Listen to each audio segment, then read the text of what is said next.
Okay, I'm going to be replacing a bump stop on a Tundra. And it's that little bugger right there. And I'm going to be putting this one on. I've already done the one side. Now I'm going to just put this one on. And pretty basic. Got an impact wrench. I lubed the bolts.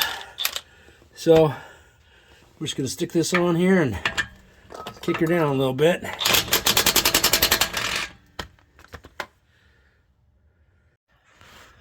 Okay, I loosened these two. I'll take these all the way off, but I'm just going to loosen the fronts just enough so that I can get that lip out of there, so I don't have to take it all the way off. But I will remove this one so that I can set up inside and then seat it.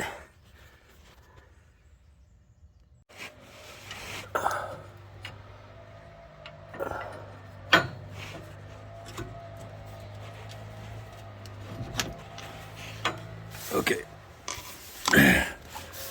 there's the bump stop, stock bump stop off a 08 Tundra. This is what I'm putting on.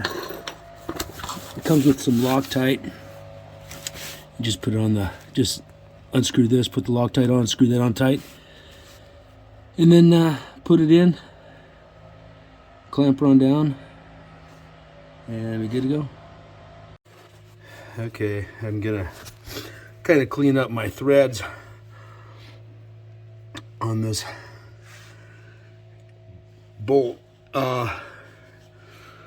this hinge mount, whatever you want to call it. I sprayed it off a little bit, wiped it down. I'll take a wire brush, kind of hit those threads. I'm not going to do it with the other one, the front one.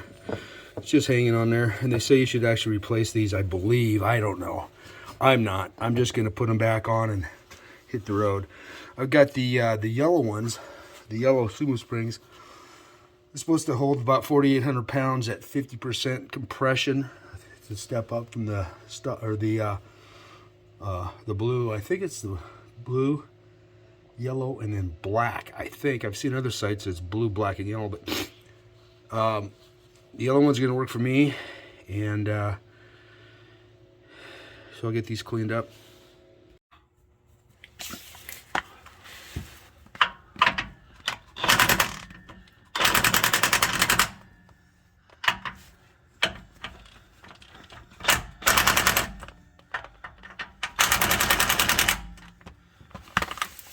Get them tightened down, but that's what it's gonna look like with them on there, and we'll see how she rides as we go down the road. It just replaces the stock stop bump. You can get a little bit more weight in here without it being saggy. So we'll see how it rides, and it's gotta be better than it was.